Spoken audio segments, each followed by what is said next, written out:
Well, today we're going to talk about race. Cornel West, the famous black ethnologist at Harvard University, recently published a book called Race Matters. The title is obviously a pun. On the one hand, it's an announcement of the subject of the book, matters having to do with race. On the other hand, it's a claim that West is making, namely that race is something that matters. And I think everybody who's grown up in the United States or practically anywhere else in the world would probably with that statement, that at least as a social phenomenon, race matters. There's no question about it. We have race problems that are as sticky and intractable now as they ever were. But, and certainly the Nazis, in their campaign to eradicate Europe's Jews, believed that race mattered. As a matter of fact, they defined the Jews as a race, and that was that, as far as they were concerned. And they, from the earliest pronouncements that the Nazis were making about Jews, they claimed that one of the main reasons that they opposed Judaism and Jews and Jewry was because the Jewish race was ostensibly inferior, that the Jewish blood was a contaminant and that it was a threat to Aryan blood, Nordic blood, and so forth. So obviously the race concept that the Nazis were using had a very strong biological component to it. Well, that's what Paul Benko is going to talk about, is the biological definition of race and history of that concept. I would just ask you, as he's talking and as Michael Thaler is talking, who hasn't got here yet, but he tends to make dramatic late entrances, so I'm not at all upset about that. As they're talking, you might be having in the back of your mind the question that the question of whether race matters in a biological sense at all. You're going to hear from Paul Benko what race is in a biological sense, and then ask yourselves, so were the Nazis right?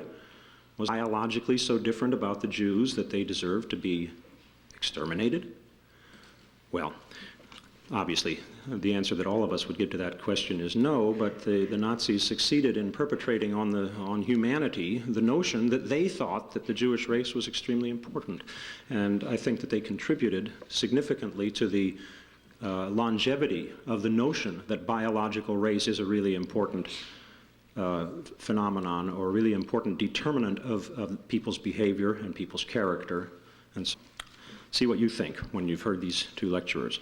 Paul Benko, Dr. Paul Benko, professor of biology emeritus from Sonoma State University, survivor of the Holocaust, as you have heard, came to the United States after the war and attended Stuyvesant High School in New York City, right? Got his Bachelor of Science at UC Berkeley, and a Master of Science at UC Davis, and a Ph.D. in biochemistry at UC Davis. Worked with the California Department of Health and in private industry, and he has been at Sonoma State since 1970 as a professor of biology. So he will be starting off, and let's see, we'll have to save a seat for Michael up here, and he's bringing a couple of guests, so I hope that we'll have enough free seats for them to sit in. At this point, let me tell you something about him. He also is a survivor. He's Polish. I don't have the precise documentation of where he got his degrees and so forth, but he is a professor of medicine at UC San Francisco at the Med Center there, and has been the president of the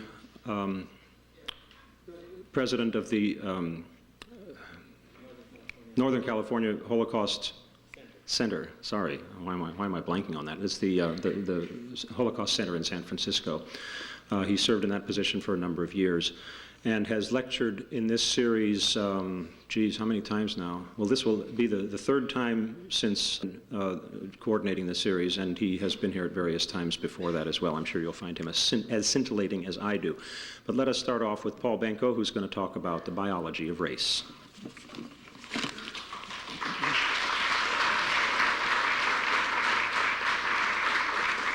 Thank you. I'm the one who has to lower this furthest, as you can see. Continuing in our lecture series, I'd like to remind you briefly that our first lecturer told us about the history of anti-Semitic persecutions.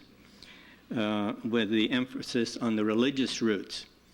Then Dr. Watrous spoke to us about the history of the era before 1918 and the era between the two Second World Wars and the rise of Hitler. Now, today we're going to look at this from another point of view, namely that of race.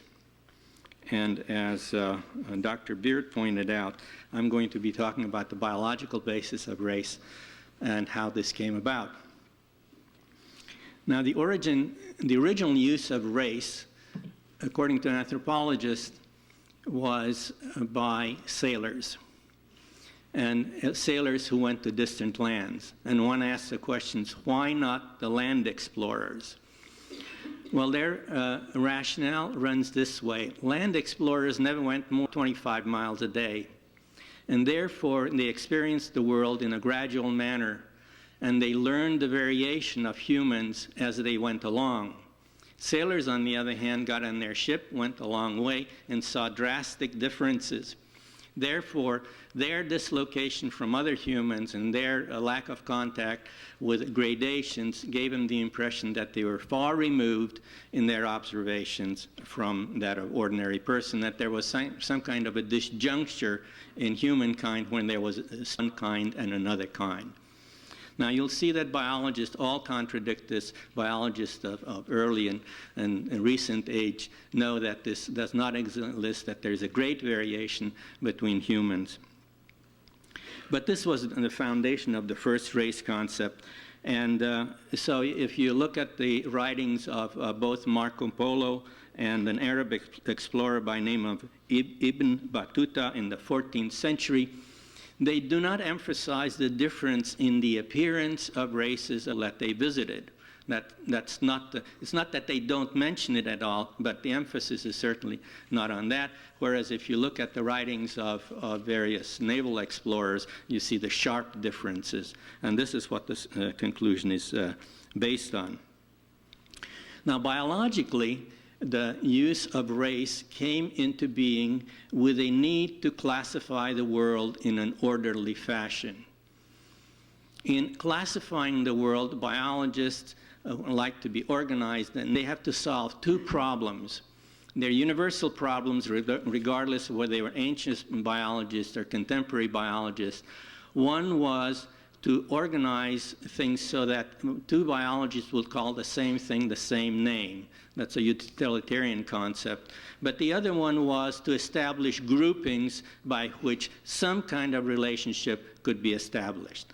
Now, notice that by this grouping, I'm not saying anything about descent. All I'm saying is convenient group. Now, you could, for example, if you took a library, you could group the books by subject, or you could group the books by size or by color, or any of this, but that'd be a legitimate grouping.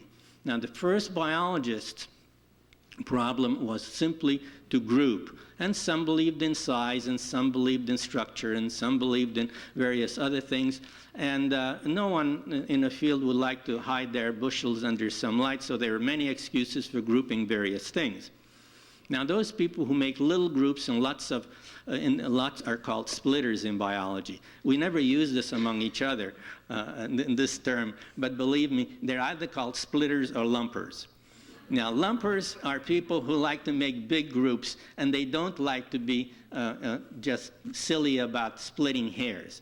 Then there are other people who just live for the sake of splitting hairs. And the literature of many countries is sprinkled with their efforts to get something named after them, because one of the curses of biology is that if you name something, you put your name after it. If we wouldn't practice this, there'd be a lot more sense in a lot of ways, and students wouldn't be tortured learning so many odd names. But this fundamental urge to define things also led to facing a problem. And the fundamental problem is, when do you have a group that really is a group? And that in biology called a species. And the definition of a species is an interbreeding population. And this is a wonderful term, and all students are supposed to memorize it, and they can spit it back if you wake them up at midnight. The problem is the practical problem of this. Well, how do you know these two things are really two species? And the answer is, well, if they interbreed, they are species, or if they're capable of interbreeding. Now, let's take two lions, okay? We're going to take two lions. We're going to take an Indian lion and an African lion. The Indian lions have shorter, darker manes, and the African lions have longer manes. Now, you say to yourself, how do I know that the Indian lion will mate with an African lion? Well, nowadays it's easy. You get an egg from a lion and you get the sperm from the other one. Willy-nilly, tranquilized or untranquilized, you can show it in a petri dish. Big deal. Does this happen in nature is the real question. Well, our definition of a species is an interbreeding population, okay? So theoretically could happen, and there are many examples of overlapping populations where they are close, and we do indeed find this interbreeding. So all this wasn't made up in the mind of a scientist trying to get tenure someplace. But the problem really exists in many other senses, and until very recently it was a very real problem, because without the compliance of the animals, we couldn't decide whether they would ever mate or not. I mean, animals have prejudices too, and they have sex preferences too, and just because, what happened when in a zoo in San Francisco when they tried mating pandas, it's not always successful. However, we have another way of doing it now, and that is that you extract the DNA, you match the DNA, and if there's a very, very high complementarity between the two, that means the two strands of DNA line up 100%, and we can get pretty close to 100% with a very high level of confidence, as you all learned from the O.J. Simpson trial. They're the same. So this problem can be solved. So we got the notion now that we have a species which encompasses all, and then we have a subspecies which encompasses some. But it means that all members of the subspecies can integrate. So now then we will define race for biological purposes as a subspecies. And in this respect, it's true of all things, and nobody has any argument in biology. And for example, we have races of fungi, to be perfectly neutral. I chose fungi because nobody hates fungi, unless you have your house falling down. Right offhand, that is. And some people even like fungi if they like good mushrooms. Well, there are some races of fungi will attack certain plants and not other plants. And that these do mate is without a doubt. There are a lot of Ph.D. theses that have been written and well demonstrated, and we certainly know that exists. There are fungi in California that'll mate with fungi in South Africa and produce viable young, and that's the test. You've got to produce viable young, and it certainly works. So now we know what species and subspecies are, and now we'll take up the touchier question. And that the touchier question is when we apply this to humans. When we apply it to humans, then a whole set of things come into being, because the term race is used very freely, frankly, among fungi.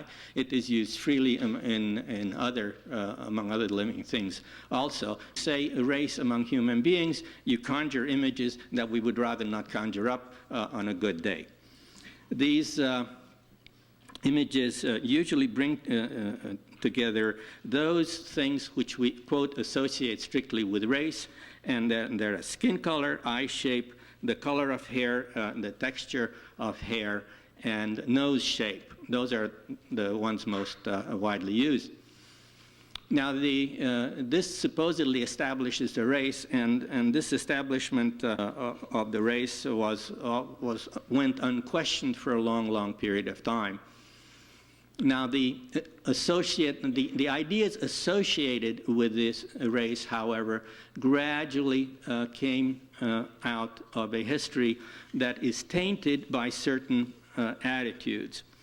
Now, in looking at modern taxonomy, we have to go back a little bit to understand how we came about some of these concepts.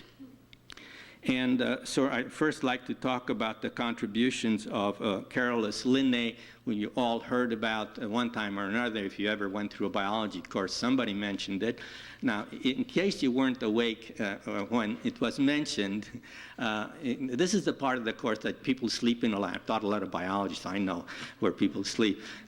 Well, Carolus Linnaeus was a Swedish scientist, and he wanted to bring order to madness. Now, while we're bringing order, you have to put yourself in a frame of mind. Carolus Linnaeus lived between 1707 and 1778. At this time, everybody believes in the special creation of species, everybody. Now, there may be a few quiet ones in the corners who did not, but what they really believe is that every species was created as a single act of God, and that there is no relationship between these a priori. So we're not talking about descent. We're talking imaginary, huge a box with a lot of pigeonholes in it, and the pigeonholes, in these pigeonholes we can place every living thing because he did such a good job of organizing it, and it's perfectly clear where things belong. But the fact that two pigeonholes are next to each other doesn't mean that they're cousins or even relatives. It only means that they happen to find themselves there. There's some very broad divisions, animals and plants and this and that. And so you can now split your boxes of pigeonholes in stands of pigeonholes for the purpose of a mental image, but not because they're truly related in a very, very intimate way, and certainly not because they derive from each other or they have a relationship. And he leaves us with this, and so we're now going to ask Carol Linnaeus, what did he do with humans? Well, he divided the humans into 4 groups. They're called Americanus, Europaeus, Asiaticus, and Afar, which is African, and the other obviously evident, and he put them in order, and he made it very clear that he did not distinguish by rank. Okay, it's absolutely clear that the order that I ranked them in is not a superior, inferior order. That comes much later. So he has an equivalent order. Well, Linnaeus had a wonderful student whose name was Friedrich Blumenbach.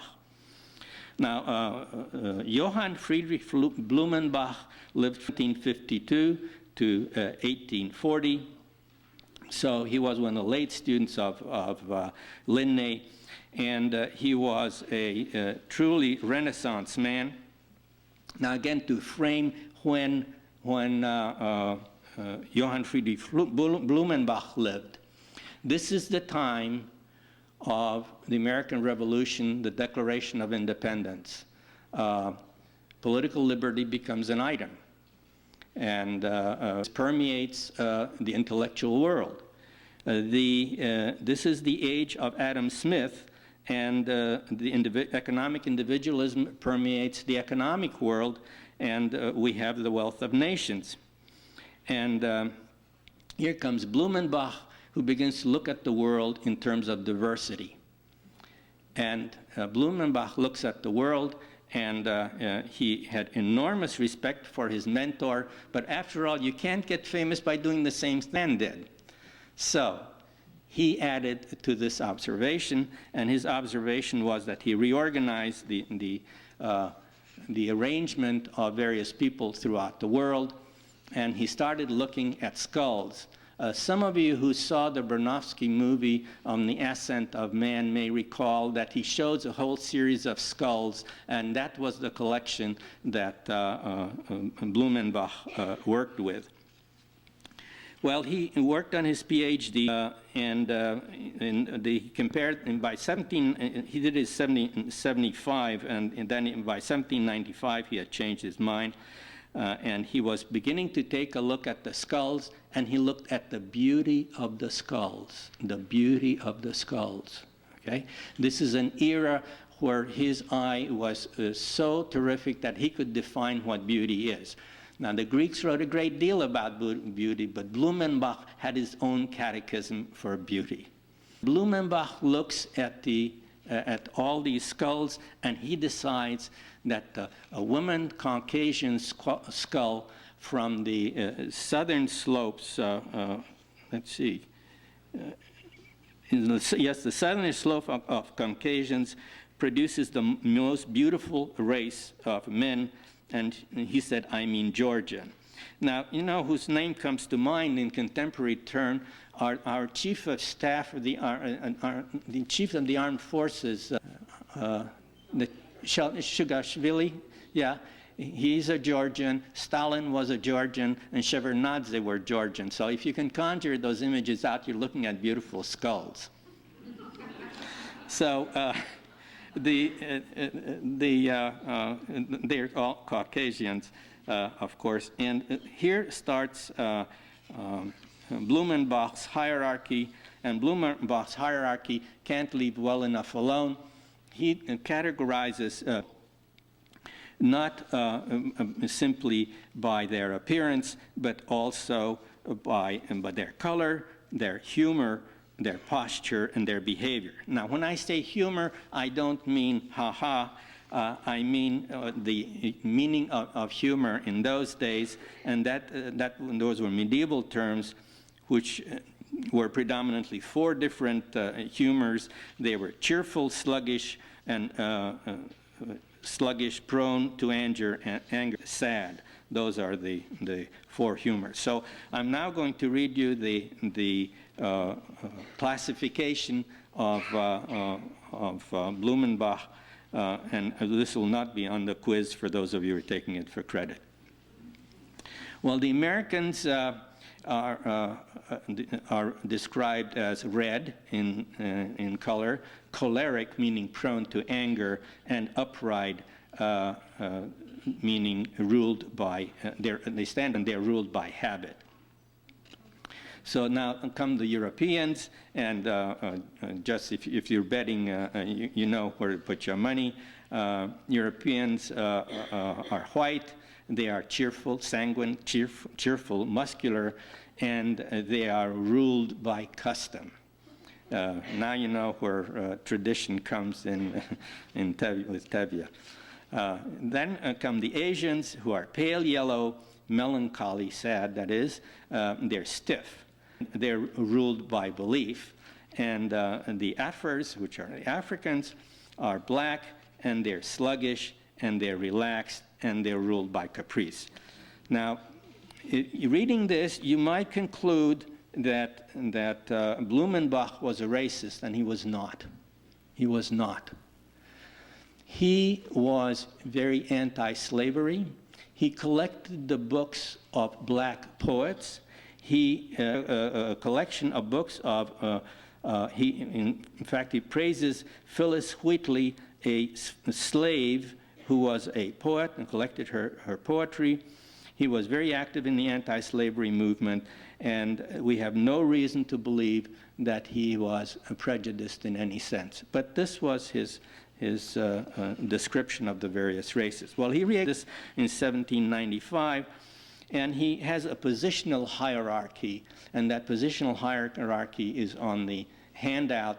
But this positional hierarchy, he only publishes because he believes that nature orders a hierarchy, and it is not a hierarchy of supremacy. Okay? This is not a hierarchy of supremacy. This is a hierarchy of beauty. One derives from the other, but it is not. So, in order to make this symmetrical pyramid, he had to invent a melee, because on one side of your triangle you see the Caucasian, American, Mongolian, and the other side was the Caucasian, Ethiopian, and so he included the melee, and that was his definition. Now, there is something worthwhile mentioning about Blumenbach besides his knowledge of the world, and that is he begins to champion a single origin of living things.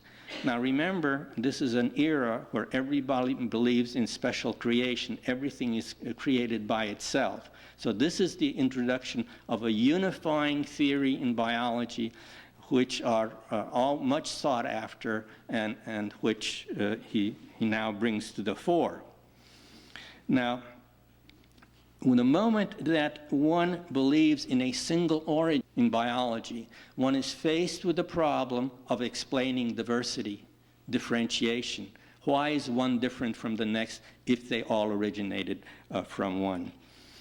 Now, Blumenbach made an effort. So what does he say about skin color? Well, he says if you move from one place to another, your skin color is going to change in a few generations, it's going to get darker.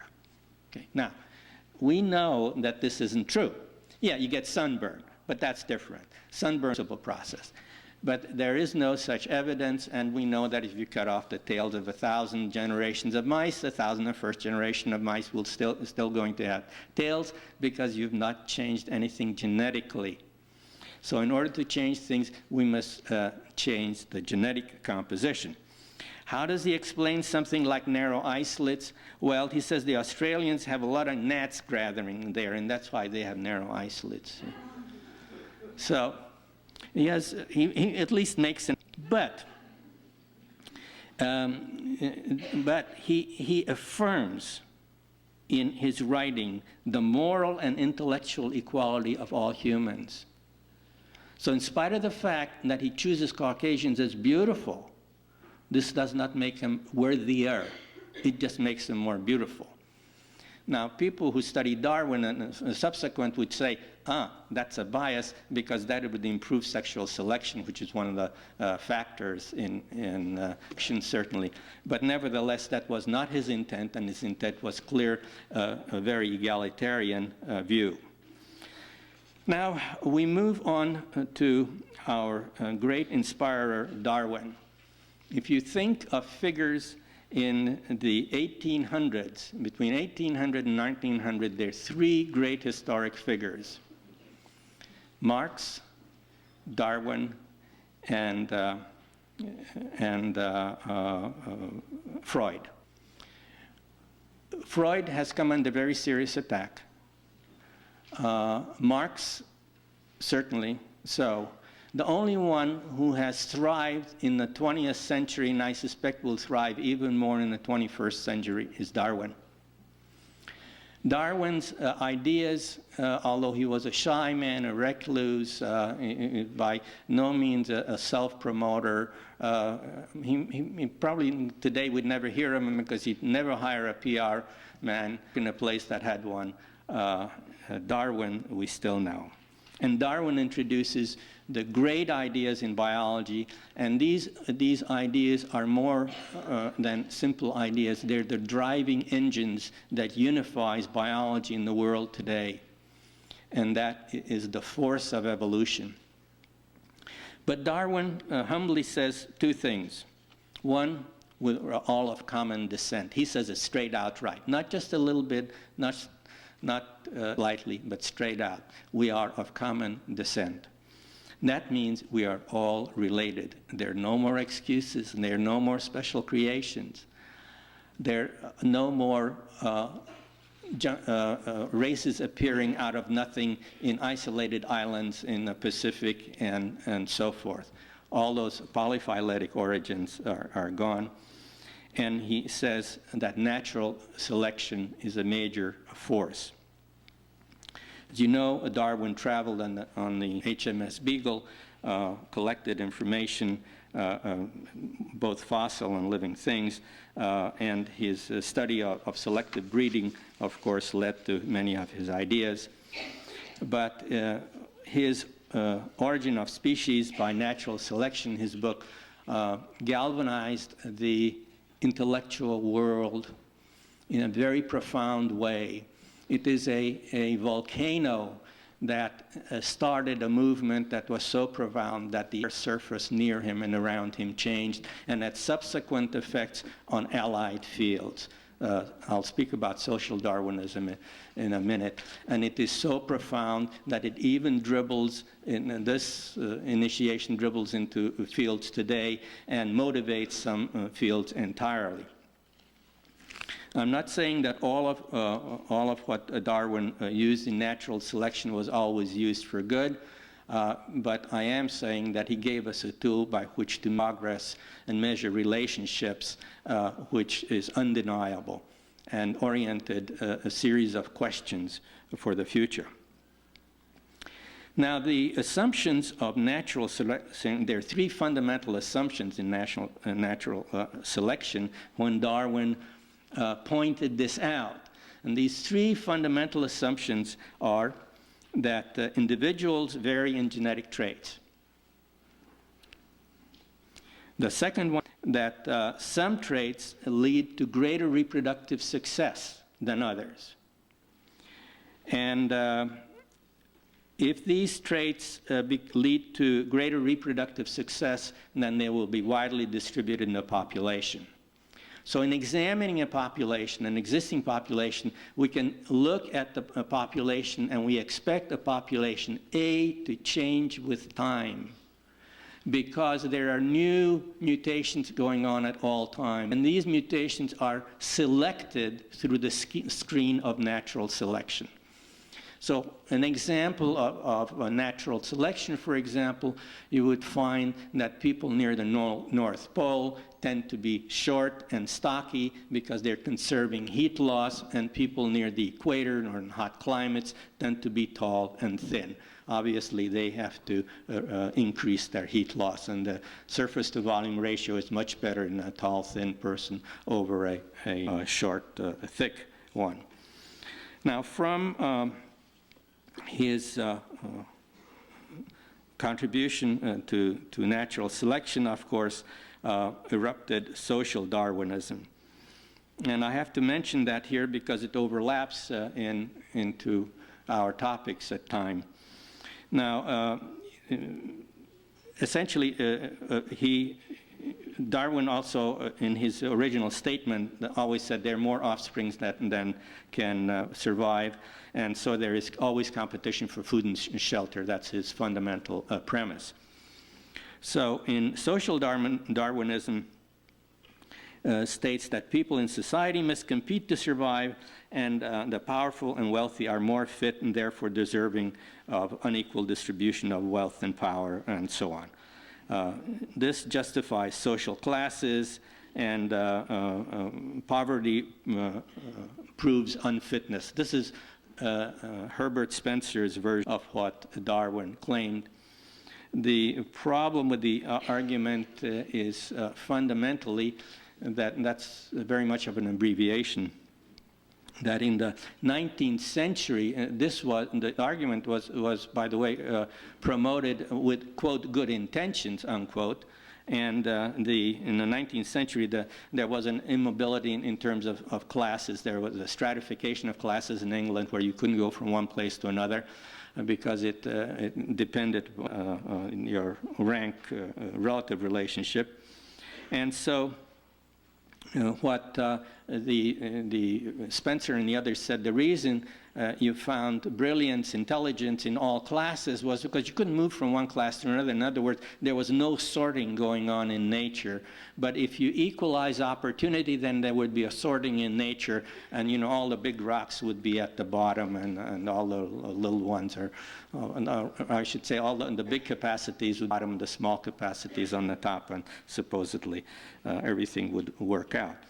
The ultimate outcome of this, of course, the question is there equal opportunity, and is there, can people rise to the top equally regardless of where they start? And I suspect that you know the answer to that. Now, in explaining these problems, we return now to the source of biological variations. We stuck with the problem that there are indeed different people throughout the world, and what is the source of this variation. So we're going to take a look at the three recognized forces here. And one is natural selection, and I gave you an example of the short stature and the tall, thin person, and so on. Now, another one, a very important one, and particularly for humans, it's called sexual selection. Not other animals don't do this also. We know that in sexual selection, occurs, and in some societies, for example, large bottoms are preferred in females, and in some small bottoms. In some societies, the color of nipples of females are found more attractive if they're deeper colored than if they're lighter colored. In the hairiness of males, for example, in European males is recognized as attractive in some places, whereas the lack of hairiness of Asian males is recognized in others. So we have sexual selection as a major factor. And we have, of course, the stature of musculature. Now, in addition to natural selection and sexual selection, we have a third aspect of variation, and that's called random variation. I mean, a variation which has no sexual advantage, which has no survival advantage, but it still occurs. And the best example I could think of are fingerprints. Now, imagine that we're going to read the world in a race of fingerprints. Do you know who you would be related to? Some people in Southeast Asia. If you're from Western Europe, you would be, if you're from Eastern Europe, you might be related to a group of Aborigines in Australia. It's a very strange way to make a subspecies who are separated by 6,000 to 8,000 miles. So species on which were our subspecies which were labeled by, quote, color, nose appearance, hair, and so forth, don't hold in these. And this is an example of non-concordance, of what essentially geneticists call non-concordance. If you had these subspecies or these, quote, races that were strictly races and that were separated for so long, then you would not expect to have many identities or overlapping characteristics. You would expect to get a lot of different characteristics. Now, we have two lines of evidence to tell you why it is that this isn't so. First line of evidence was before the Human Genome Project. In 1972, geneticists at Harvard by the name of Richard Lewontin did an interesting study where he examined something like 168 groups in different, quote, races. So these were genetic races, so he didn't take the major, quote, recognized races, he subdivided them, so he had better definitions of groups. And he asked the following questions. A, in what are they different, and in what percentage does this difference amount to? Well, it turns out that the, quote, classical race difference amounts to 6.3%. What does this mean practically? It means that there is somebody of a different color than you sitting next to you. They may be more closely related to you than the person of the same color sitting next to you. Because you're looking at 93%, 93.7% versus 6.3% difference. This has practical consequences. Next time you need a heart transplant, don't look for somebody in your own race. Look at average. You have no way of knowing who's going to have the best match. And it has a very, very great application today, especially when we're concerning donors of organs. Now, if you look at variations that are not superficial, such as eye color or hair or nose or skin color, and you look at the differences in hemoglobin of blood, you would classify the following groups as a single race. The Greeks and Italians are would be one group, and Swedes and the Xhosas. The Xhosas are the tribe in South Africa to which Nelson Mandela belongs to. The Swedes and Xhosas are now related if you look at sickle cell anemia and other ways of relating to resistance to malaria. Now, you, I'm sure, have heard of epicanthic fold. These are the folds that the Japanese are so busy removing right now with, in Japan because they want to look, quote, Western. Well, if you look at epicanthic fold, then the Kang, actually I should say Kang, of Africa, the Japanese and Chinese would be one race. If you look at the shovel-shaped teeth, which is supposed to be the marker of everybody among Asians, they're related to the Swedes. Now we look at something that's more familiar to this population, lactase-positive people. In other words, these people are not milk intolerant. Those who are lactose intolerant come next. But first, those who are not lactose intolerant, the Norwegians and the Arabs are now related. They're North Indians, and the Fulani of northern Nigeria are related. That gives you something to really think about of a group that is supposedly related. Obviously not. If you go to look at the ABO blood type group, the Germans and New Guineans have exact same percentage distribution of ABO blood type group. There is a tennis star from South Africa who is classified as a European in Africa, as an African in Europe. His name was Yannick Noah, by the way. Now, if you take a look at the anthropologist's view of this, the anthropologists have virtually abandoned race as a useful designation in recent years. I looked at the review of 1970 anthropology textbooks, and in the 1970-1975 anthropology textbooks review indicates that most of them are more than half of them dropped race as an item of discussion. And the physical anthropologists, only half of them believed that race was a useful tool for them. Now, I'm not saying the race does not exist. That's not the point of this. But if you're looking at race as a congruence of characteristics, that's very questionable. Now, in contemporary studies, we use classical anatomic studies, population genetics, chemical criteria, which I mentioned to you, and the molecular criteria. You've probably all heard about the Human Genome Project. The Human Genome Project intends to decode the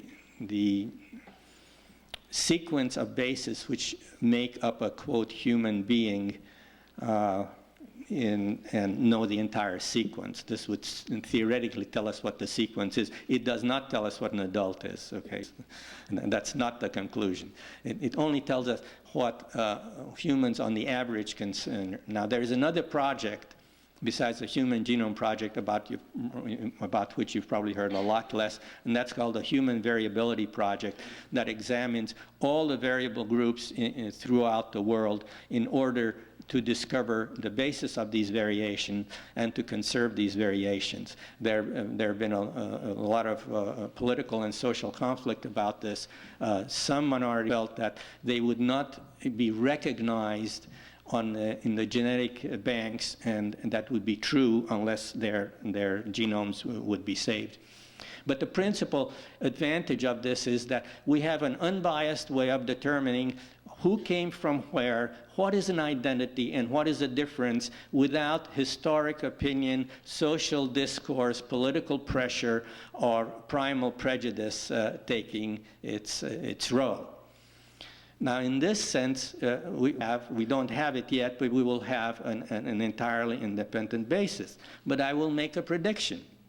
My prediction is that we're going to discover that, with the rare exceptions of a few really, really isolated islands throughout the world, we are all mutts. We are great mixtures of many, many successful genes that have been sorted throughout centuries of trial. And these will point to the vast adaptations that humans made in every mode of their being. And I emphasize, in every mode of their being. I will come in a moment to a singular mode that is presently the Bible of racism in the United States, and possibly will have future uses in this. And you'll understand that we're talking about the total mode of survival, not just one. But let me turn now to the Bible of racism, which is called The Bell Curve by Mr. Herrnstein and Murray. Herrnstein and Murray have a lot of publications, and they're known as academically respectable, and they're not trash, and so you will get a hearing, and they will be properly examined, and they have been in a number of cases. Now, the publication of this book is, in a way, a welcome event. It is a welcome event because what used to be pushed under the table and what was the agenda of the most horrible racists is now stated in plain language, so we can examine it for its full content.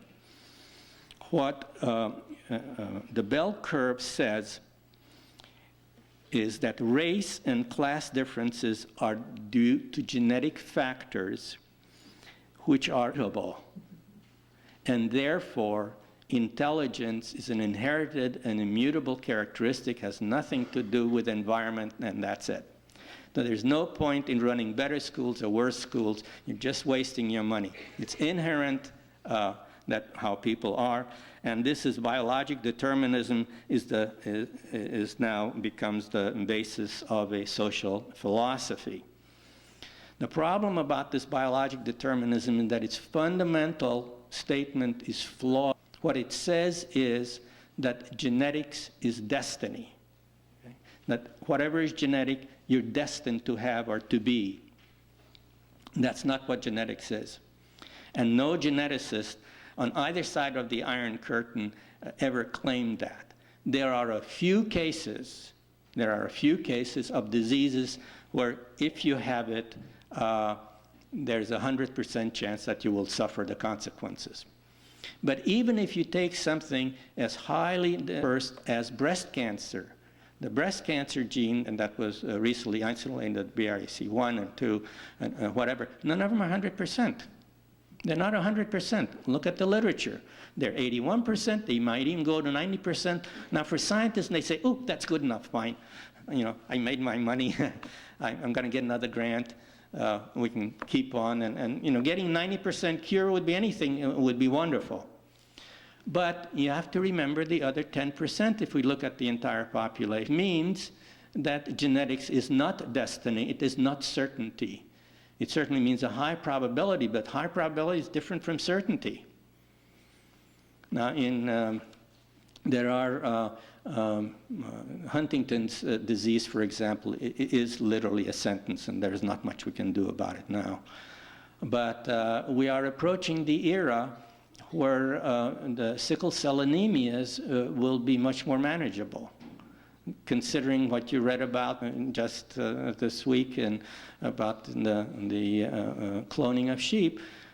It raises enormous problems, but it also raises enormous possibilities that those genetic diseases that we could even hope to deal with could be dealt with. But the important point I'm making here is not the treatment of the disease. The important point I want to make is that genetics is not destiny. And the implication by anyone in the 20th century that genetics is inevitable destiny is as misleading as any of the preachings of Nazism that's ever made, and just as insidious. It is just as insidious as people who preach against vaccination, because we know they're wrong. We don't have to try it again. Any more waste of effort in that time is just simply waste of effort.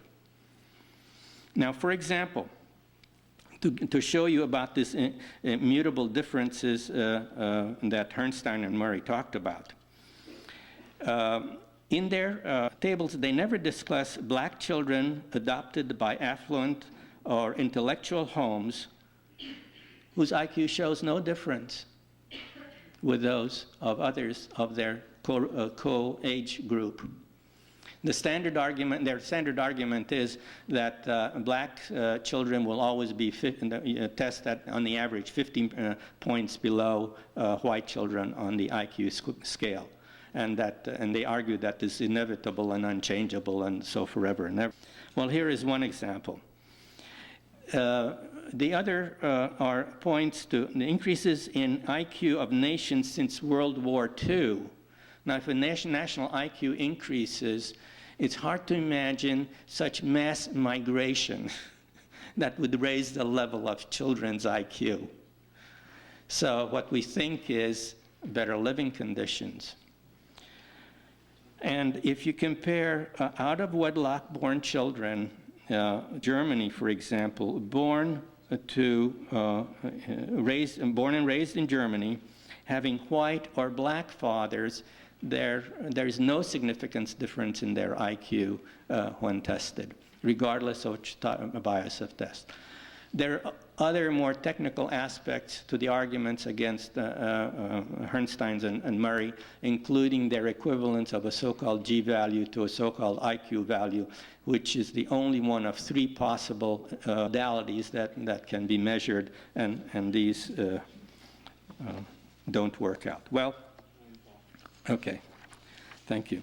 I'd like to leave you with three conclusions, and then I would like to add a closing word. My three conclusions are: 1, human variability is greater within the group than between the racial groups. The second one is that the description of race are not indicators of linkage of characteristics with respect to human potential or any measurable biologic characteristic. And the third is that genetics configuration of all living things, including man, are not predetermined, and therefore determinism is not justifiable as social policy.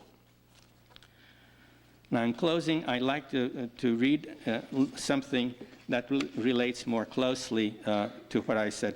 By the way, I mentioned that if you think that the bell curve is not used, those of you who read the Anderson Valley Advertiser, it's a very interesting newspaper.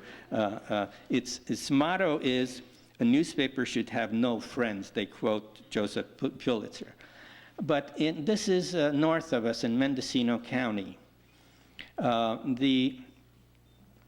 This is the prosecuting attorney involved in the trial of Bear Lincoln in the presence of Judge Golden, and it turns out that something like 1,650 or 60% of the eligible Native Americans are not on the jury rolls in Mendocino County.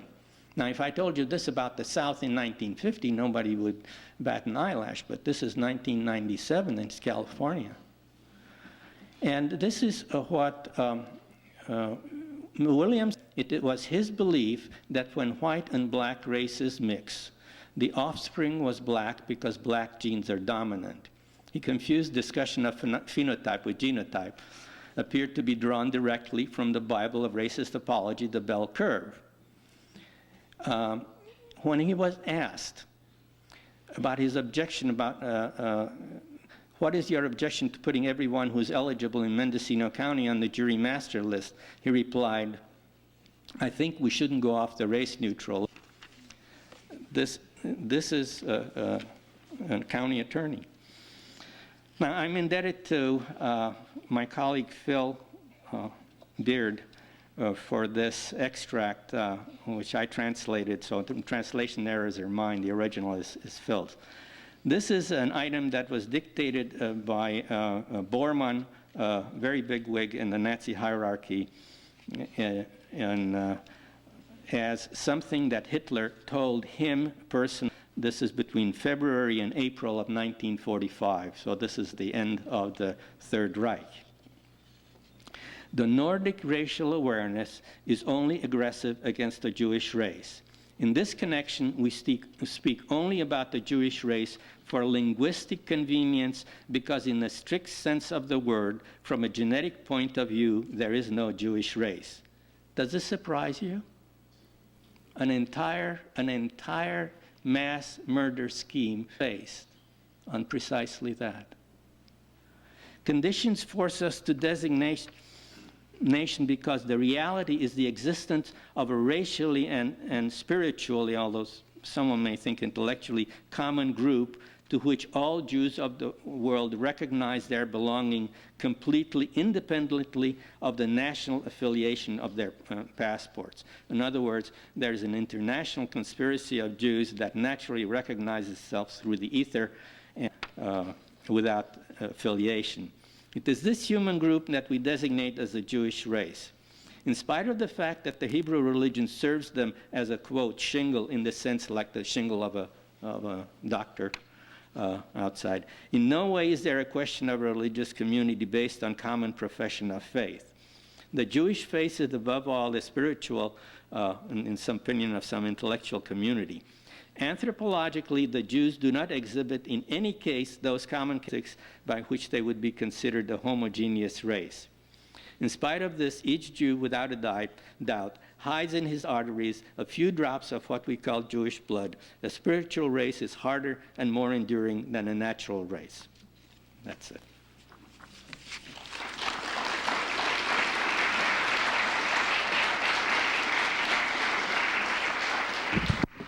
Thanks very much, Paul. That stunning quote. Get in touch with me. I can get. Without further ado, let's go straight to Michael Thaler. Let's see, Jerry, can you help get the screen down and set up the overhead projector? Point me at the audience and I'll do the rest. Okay, well, I'm not supposed to talk about myself here, so I won't. Phil, well, you've just heard Paul Benko talk about what you might call the science part of this talk, because my job, it is to, as I see it at least, to talk about the non-science part, or the pseudoscience part, the part where you take the science and you turn it into ideology. And in fact, I'm just trying to shuffle these projection slides or sheets because I'm teaching a course at San Francisco State University this semester with a title that keeps changing depending on which catalog and which list you look at, but it's something like the history of racist genetics or race, genes, and society. That's the topic, and it's 15 lectures long, and I'm going to try to condense it into the next, 30 minutes? How much time do I have? About 30 minutes. Okay, well, I'll try. So, you've heard about the origins of genetics, as we understand it, that is clinical genetics, and now, of course, we're entering what I call the Dolly era, which is, the sheep that was just cloned, and I just had a long, heated discussion with my son, who's an MD, Ph.D. down, or at least a student, an MD, Ph.D. graduate student, down in San Diego, UCSD, and he said, Dad, don't get excited. There's nothing new about this. We could have done that 10 years ago. And I said, of course there's something new about this. You may achieve two of your major goals. One is you never have to get married. And is you don't have to have parents. And you've been working on this all your life. So someday, perhaps, this will be known as the beginning of the Dolly era, because essentially all these discussions about the other and the same, the yourself and the extensions of yourself and your family and your community and your society and your country, which this is all about, may become all moot because you see yourself ad infinitum, and you can. There's no limit. I mean, you can have 20 lookalikes, or you can have 200, if it's not regulated, and I doubt it can be actually. This is really going to become an entirely different society, and even while you can talk about how we're going to be solving all those diseases and all these wonderful new ways of treating. In fact, the reason they did that experiment is because they were trying to genetically engineer a sheep will be able to secrete new kinds of proteins and other kinds of goodies in its breast milk, so that that sheep would essentially become a little factory for nice drugs and compounds that we can't manufacture at the moment very easily. And so, you know, that's the rationale. And I noticed with some amusement that the stock on the company that was paying for this research went up some like 60% in a half hour after the news release came out. So, but that's just the iceberg. I believe that that kind of experiment, which was done very simply, and it's really primitive, as quote my son, primitive. It is simple, and it wasn't done, I believe, because nobody wanted to do it. And now it is done, and the cat's out of the bag, and I think we're facing a whole new era. And I guess if you don't want to call it the Dolly era, you can call it the new eugenics era, because that's really what this is about. We now have the tools to do what Nazis and many other races before them wanted to do, and that is to generate what you might call, if not the super race, certainly the superior race, because if you can engineer a sheep to, let's say, manufacture human interferon, you can certainly engineer a human being to grow better or to you know, have characteristics that they're deemed desirable by the particular society. So while it is powerful science, it is still very much by social and humanistic values. And it really boils down, this whole thing boils down to values, and where do our values come from? And Phil Beard, whom I thank for this invitation, has written in his little letter that I should really try to focus more on how to combat evil, I believe is how you put it, quote unquote. And of course, that is, of course, the real question. Where do we get our marching orders? Where do we find out what's good and what's bad? You know, who are the guys in the white hats and who are the guys in the black hats? And you know, up to about 150 years ago, I probably will not use the overheads. As I get into this, I'll probably not have time for the overheads. But as we get into this 150-year period of this scientific era, you find an obvious shift, among other things, an obvious shift in what I call the explanatory system. You know, human beings are distinguished by the fact that when they're born and very soon after they're born, they're very, very vulnerable to the elements. As you well know, a newborn naked baby couldn't last more than about a day out there in the elements without protection from mother and everybody else. And so the human species is born with a knowledge that it is distinct from the rest of the universe, that the body, the human body, your own body, is a self that is really distinctly separate from the world around you. And that means that from the very beginning, every child has a sense of not really being at home in the world. That's why it needs parents and grandparents and all of this paraphernalia around it, whereas any puppy just takes off because the puppy doesn't have a consciousness of the distinction between its own self, its own dimensions, its limits, and the world around it. So the tiger in the jungle is part of the jungle. It doesn't understand that it is not part of the jungle.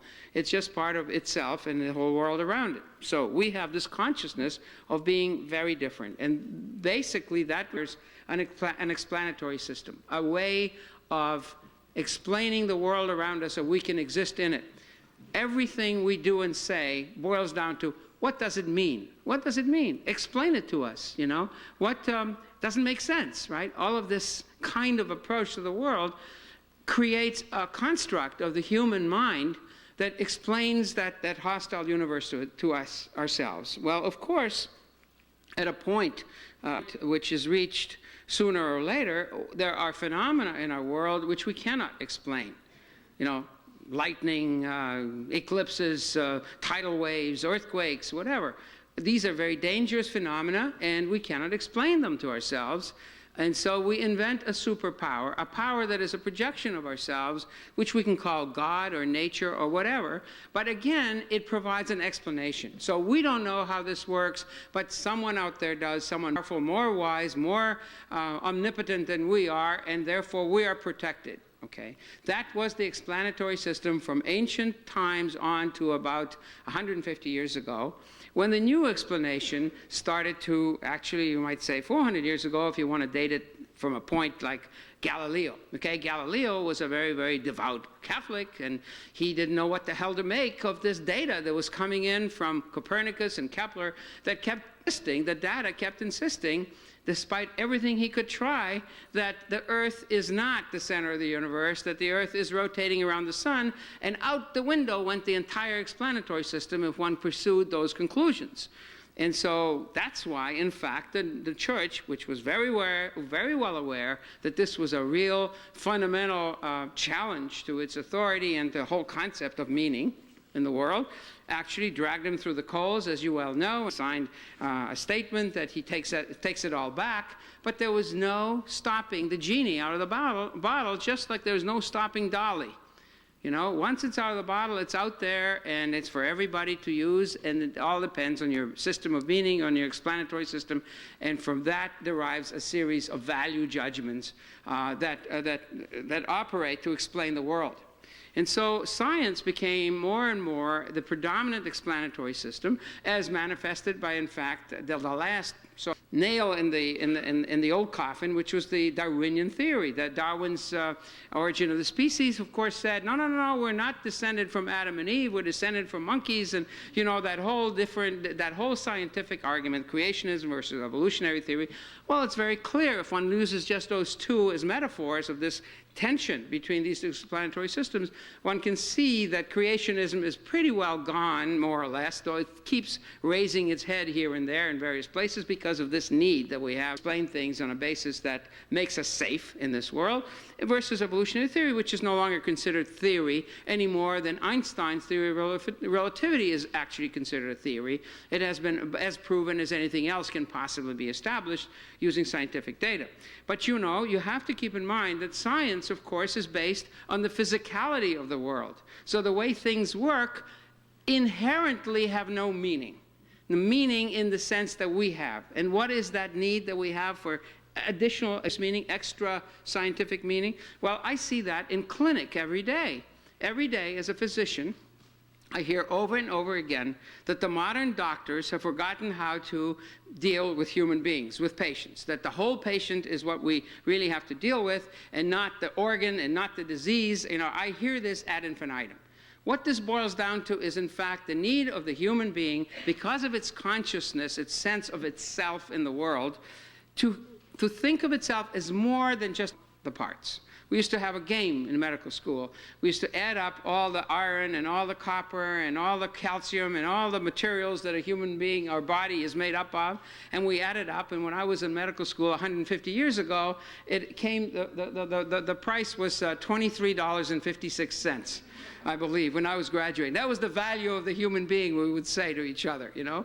Well, now inflation and all that's probably around $93.40 or something like that.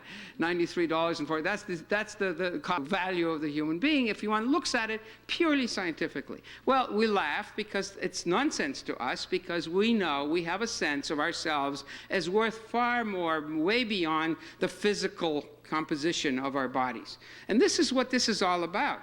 On the one hand, we accept science as the explanation for the world. We don't go to the priest to find out when the next eclipse is going to be. We go to the astronomer. So we accept the authority of the physical world out there. We refuse to accept the idea that that's all there is to it and that we have no quote-unquote soul or spirit. And in fact, on the talk show yesterday morning about this cloning, somebody called up and said, so if you clone 10 versions of yourself, are they all going to have a soul? And which soul are they going to have? You know, are they going to have a separate soul from the clone, or what? You know, because genetically these are identical copies. So whoever gets cloned, so are you cloning the soul as well? It hits at the bottom of it. And so my introduction is also, in a sense, my conclusion that what this struggle is all about is to discover an explanatory system that goes beyond the physical, that has replaced the old, transcendental, I guess, system of God and powers beyond us. And this is, as we turn into this next millennium, I believe the major challenge to our own survival. Because while we'll now have complete control of our own evolution, evolution is out the window. In fact, you know, we can do what we want. We can make ourselves tall or short, or copy ourselves, or mix. Paul mentioned about the Human Diversity Project. Actually, that's the one at Stanford. Well, the Human Diversity Project says that if you do a complete genomic sequencing like they're doing now, you end up with a particular genome, a somebody's specific genome. So who should that be? Who should be the ideal gold standard that we're going to be comparing everything else to? Well, you know, I suggested to them some very odd possibilities, but the bottom line is, as Paul suggested, the reflection of what you said about the intra-racial differences are greater than the extra or interracial differences. The reflection of that in the genetic code is, in fact, that 99.3% of the human genome is identical. Everybody shares 99.3%. So we're talking about 0.7 that is really diverse. And now, of course, the diversity project is trying to look at tribal differences, communal differences. You know, there was an article in the paper just about, 3 weeks ago. Somebody decided to look at everybody named Cohen, and they found, in fact, that there were certain sequences that were shared by people who are named Cohen, you know. So now we have a priest gene, I guess, in that sequence. So what I'm saying, clearly we're all human beings. Not only that, but the confirmations of Darwin's theory that are now coming in at that level are just mind-boggling. Because now it isn't just simply a matter of comparing, let's say, the Australian Aborigine with the Lap in Finland, but in fact, one can take any particular protein, like an enzyme or something, cytochrome C reductase. I just pulled that out of the air.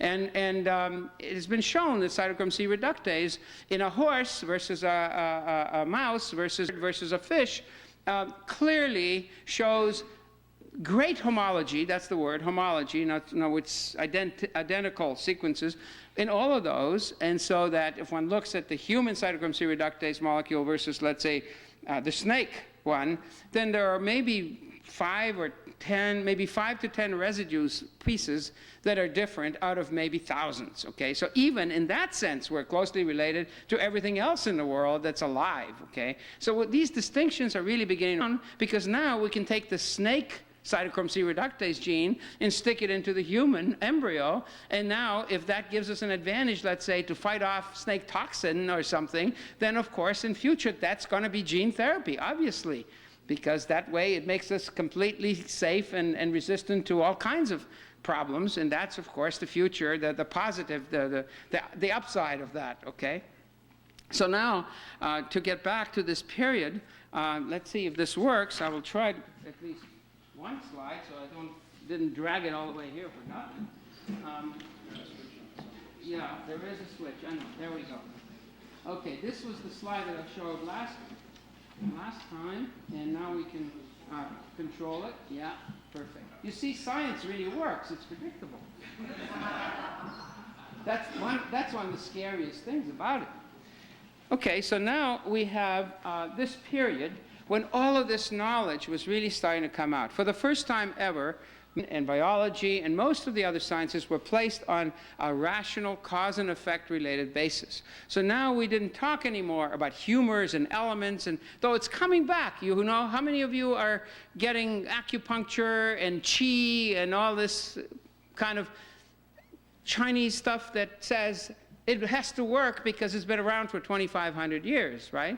Well, I'm not so sure that I would advertise it that way, since it hasn't changed in 2,500 years. And the point is that now this old medicine has been replaced by very, very focused, specific cause and effect relationships. And this was done largely by German doctors around the middle 50s, somewhere around there. Virchow and Koch and all those people who looked down a microscope and said, that's a cell, let's look at what happens to it when it's sick and when it's well, and then focus on disease. And this whole thing about don't focus on the patient, focus on the disease, started at that time, because I can't do anything about the patient, I can do something about the disease. And that's why there's this distinction, because that's science. Science is reductionist. Again, it's the sum of its parts, period. Okay? Nothing greater than that. And that medicine has always been uncomfortable in accommodating that loss, because in fact with the science came that loss of that extra dimension. So what happened was the idea that we're now into an era, that's 150 years ago, where slowly but surely we're going to learn all there is about the body and how it works and the diseases and all of them. In fact, they were right, because we are, at this time, moving into a fast-forward mode, if you will, of precisely that process that was begun 150 years ago. So having a control of the environment in terms of hygiene, in terms of bacterial control, in terms of new drugs, meant that they also wanted to do internal control. What's internal? Genetics. That's what we bring to the table from our ancestors. And so they began to look at those elements, especially after Darwin, showed that there was adaptability and survival fittest and all these selection, natural selection. So it became very clear that the science for the next millennium or the next century would be something that they called eugenics, which we probably rename some other, well, we're renaming it now. We're calling it gene therapy, in fact. That's what eugenics is. Eugenics has acquired a bad name for very good reasons, because it was used for bad purposes, as I said. The explanatory system was the wrong system to be used. In any case, what they're saying here very clear is that, I don't think I need that. Okay, here, notice the symbolism, the palpable borrowing of the old symbolism. This is a tree of life. This is from the old Bible. And yet it's preempted for the new system. And notice the date, New Jersey in the place, Third International Eugenics Congress, New York City, August 21st, 1932. Fateful year, just a year before Hitler came to power. But notice that what is eugenics? It's the sum total of the rest of human knowledge. It's got genetics, it's got, I can't read, anthropology, what's this, environment, developmental studies, everything that goes into knowledge of this body of ours and how it works gets translated into the new scientifically justified, validated tree of life. And so to understand that era, which was just as triumphalist as we are about the future, about what we can do with our science, here is the proceedings of the first national conference on race betterment. Now, race betterment, notice, is not racial betterment, but race betterment. So you have to understand the terminology. That also changes with time. And race, at that context, was the human race. We still have that idea, the entire human race. So it isn't a bunch of races. It's race in a Darwinian sense as a species separate from other species. So how do we race? That is us. That is the ultimate goal of any medical system. That is to improve health, to eliminate diseases, to make a more productive, a healthier country, a healthier people. And so Battle Creek, Michigan, interesting place. Who can guess why it was in Battle Creek? Oh, there's an old man laughing. Okay, tell me, why? Kellogg, it's not Krispies, it's the other thing. Cornflakes, yes. See, sometimes my origins show. If I were really a native of this country, I would know immediately the difference between Rice Krispies and cornflakes. In any case, yes, he was a great philanthropist, and he pulled together all these famous people in his factory place, and started to talk about race betterment. And in that catalog, in that program, which I have, everything was discussed about the future, including such things as how immigration law should be structured to take cognizance of the new understanding of inherited diseases, and how we don't want to bring foreigners in carrying those diseases, for example, and also where the populations are that are most likely to introduce these kinds of bad genes, if you will. And here is an American professor, Davenport, talking about poorhouse type source of defectives. And you can see that there is one woman who is feeble-minded, subject to epilepsy, and she gives forth to, she is descended from a feeble-minded mother and a shiftless, worthless father. Nice terminology. Scientific, right? and she has spent most of her life in the almshouse, which is on welfare, of course. And all of her children have been inmates. One is by a Negro whom she met in the almshouse. You see all these incidental things. And two of the children died in infancy, one of whom little is known died at the age of 18, and the remainder two are funded, and one from a sire of criminal tendencies is an epileptic imbecile. Now, you know, that is a fantastic paragraph. It covers the waterfront. It actually covers all of the problems that we face today, and we're trying desperately to do similar things with these ideas. Poor house is like the homeless, you know, basically. And you've got all these ideas that, you have mental retardation among that population, you have criminal behavior as an inherited problem, all of these things. And of course, in that time, interracial mixing was another problem. So all of these things basically were part of the culture at the time, and the culture was driven by the new science. And finally, just probably the only last thing I'll show here is just so before we become too superior about it, here is 1927, a very famous case, Buck versus Bell, in which the sterilization laws that almost every state had passed in order to prevent the propagation of these bad diseases, this came to the Supreme Court in this particular family who refused to be sterilized before they got married because they had a long history of mental retardation. And the Supreme Court of the United States came down on the side of protecting society against this kind of propagation, this sort of breeding of undesirable traits. And you notice the most famous sentence of this is often quoted. 3 generations of imbeciles, the same terminology. This is 1927 now. Imbeciles are quite enough, and I don't have to show you the name underneath that. And so just to show you that this was spread throughout the sectors of society. It wasn't just simply, you know, the right wing, the fascist, you know, the left wing. Again, this was a new explanatory system. This was going to give us a chance to develop this great new society.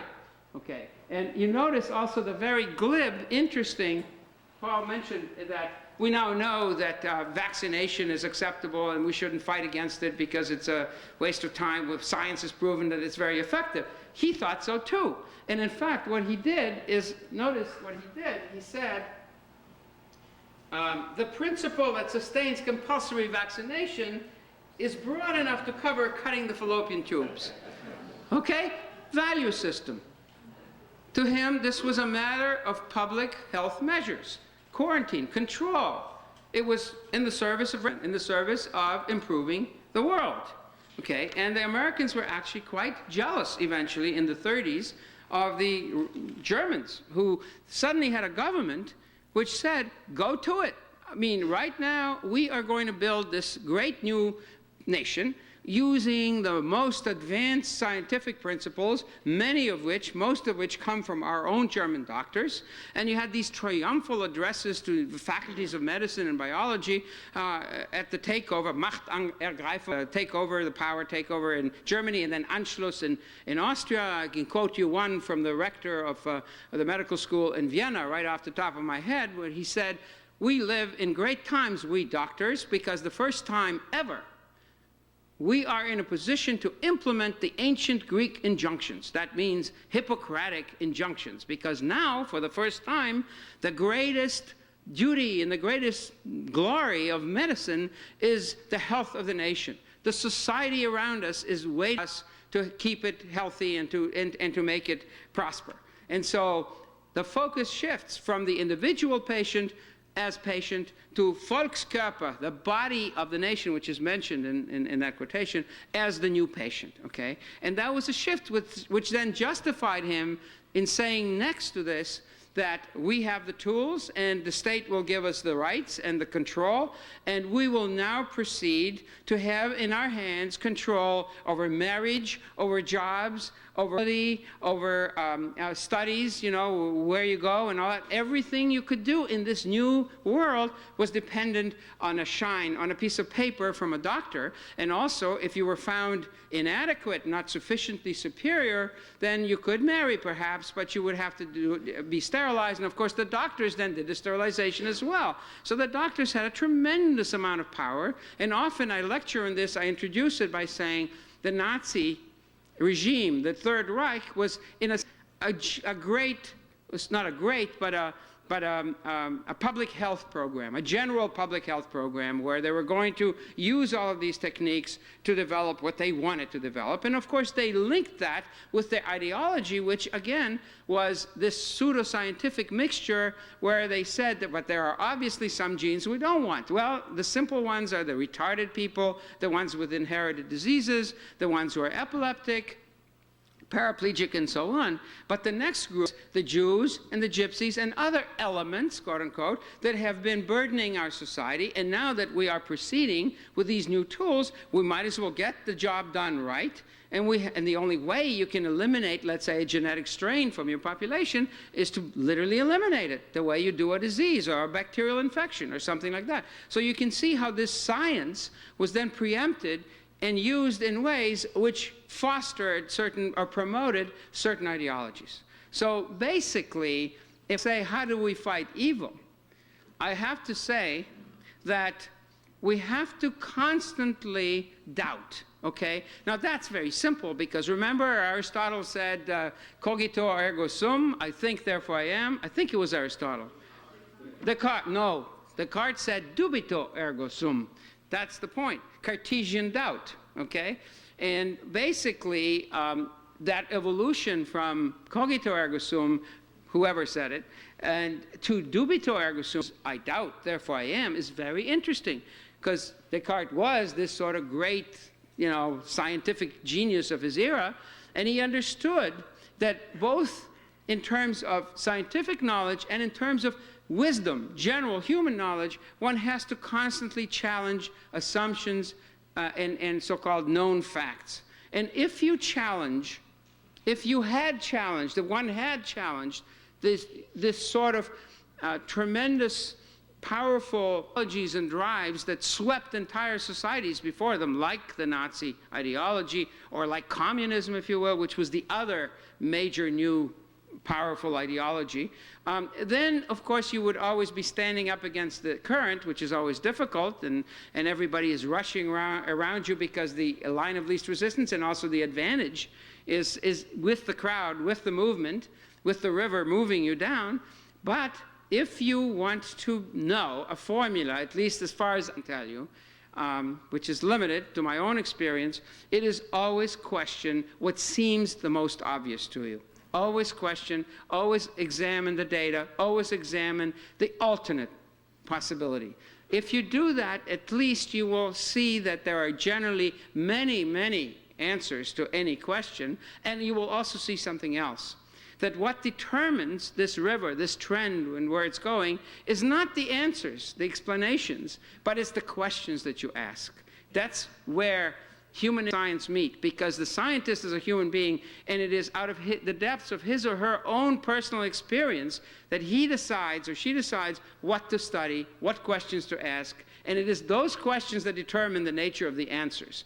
And so if one studies that period, one finds obvious evidence of this, for instance, in something like a graph that I'm trying desperately to find here.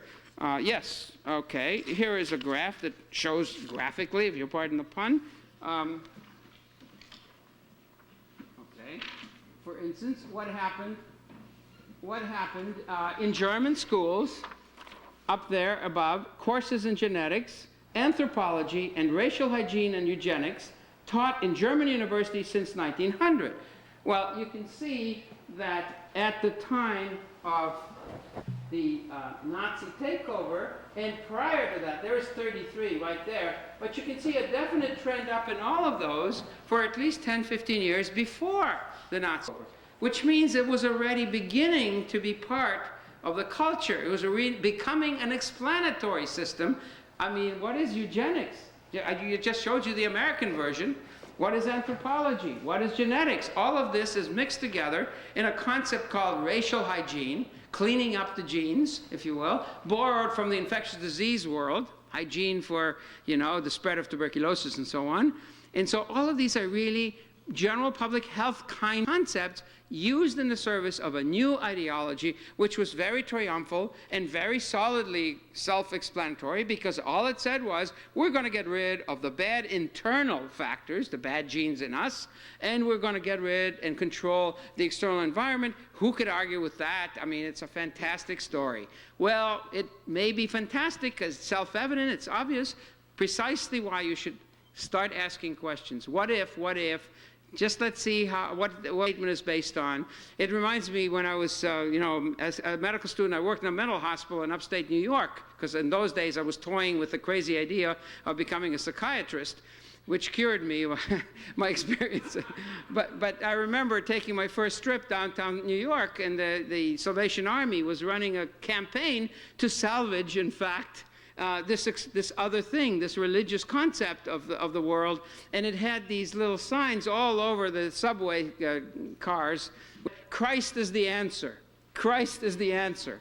And some guy had snuck into the warehouses next day, and the next morning, all these thousands of cars all over New York had a little subscript. It said, "What was the question?" Okay. Well, I tell you this little story off the top of my head because it really is the question that matters. Once you ask the right question, you're going to be led to this answer. So I'm going to stop right here since my time is probably off. And maybe if you have any questions for Paul and me, I'd be to answer. But that's the best I can do about, preventing evil from rearing its ugly head and from using science or abusing science in ways which are entirely counterproductive and inappropriate. Thank you very much.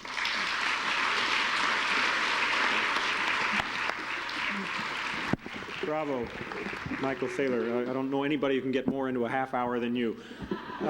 It tends not to work too well when we try to do what I'm going to try to do now, but let's see if we can make it work well. Since we did try to pack so much into today's joint lecture, and we are out of time, obviously those of you who need to leave, feel free, but I would like to suggest that we stay for another 5 or 10 minutes and take questions. So if you have to leave, go ahead, but perhaps you could do it as inobtrusively as possible so that people that do have questions can ask them. Oh yeah, obviously the students who have to leave, you have to sign up on your sign-up sheet here too, and we'll understand that that's necessary. But are there questions of either Dr. Thaler? Yeah.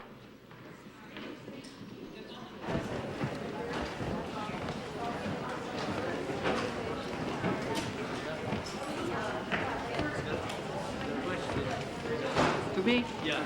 Okay, what was the question? You want to repeat? The question is, wasn't sterilization of undesirables used in the United States as well during the 30s? Yes.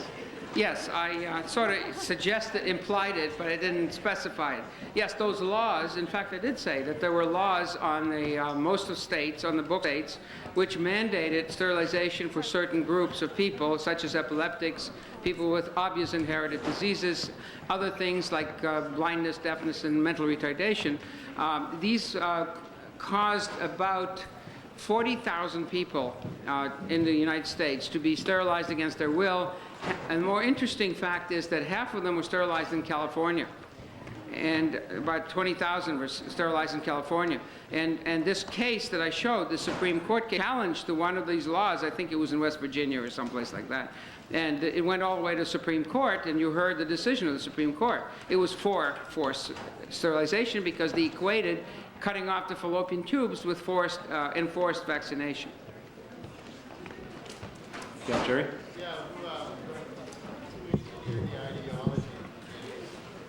The question was, who engineered the ideology of eugenics? Oh, you want to pick that? Or? Okay, engineered is already an anachronism. The word engineered suggests, recombinant DNA technology. It's not engineered. What it was is a natural progression of new findings which suggested that there was a scientific base, not only to the physical inheritance which anyone could see, the black skin of the African, for example, but also in behavior. I think it was that from saying you can inherit height or strength or color of eyes or whatever other physical characteristic, the phenotype so-called, from your ancestors, but behavior is supposed to be part of nurture, part of what is taught by your teachers and by your parents and by your environment, that behavior is not an inherited characteristic. Well, we're still fighting about that. That's what the bell curve is trying to say, in fact, that behavior is a largely inherited characteristic. So when this transition was made, and to this day, there are discussions about, for instance, violent behavior. There's an extra Y chromosome in some people that supposedly, and also this bipolar business, the manic depressive, that's behavior. You're depressed, you're behaving. So there is a genetic basis. There's still an argument. But once this was brought forward as a real strong probability that behavior as well as physical characteristics are inherited, then of course, if you want to do nation building, family building, whatever, you want to get the right engineered, if you will, eugenics into your society. That's developed gradually. If you want one person, it's probably Alfred Plutz in Germany, who started a society for eugenics. And the one in the United States is Davenport, who was the most prominent, whose work I showed an example of, the most prominent eugenicist in the United States, Davenport. Was Terman involved? Who? Terman, Terman of the termite Yeah, but only in, yeah. Yeah.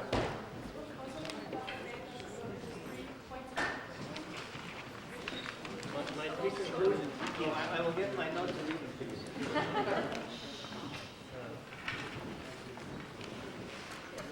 The question was, what were the three conclusions that Dr. Benko came up with, and he is consulting his notes. Gene, if you can get it into 5 seconds. A career opportunity. Some of you know I'm a veterinarian. The highest paid veterinarians are in the reproductive end, in the in vitro fertilization. And Dolly is going to send us out way up. There's going to be an awful lot of pressure to do this cloning on all animals, including Homo sapiens. You can better believe it. So if we're looking for a way to make easy money? I mean, this genetic engineering thing is an extremely problematic thing. Obviously, people are going to, you can't make money at it. And the ethical questions are endless. More questions? Oh, there was this question about the three conclusions. I said that the three conclusions were, my memory doesn't improve with age, even though I taught biology of aging. Maybe that's why. Human variability is greater within the group than between groups. The second one was descriptions of race are not reliable indicators of linkage of characteristics with respect to human potential. In other words, the fact that you name a race, you don't know the IQ. You don't know the height. You don't know the blood type. And the third one is that genetic configuration of all living things, including man, are not predetermined, and therefore determinism is not justifiable as social policy.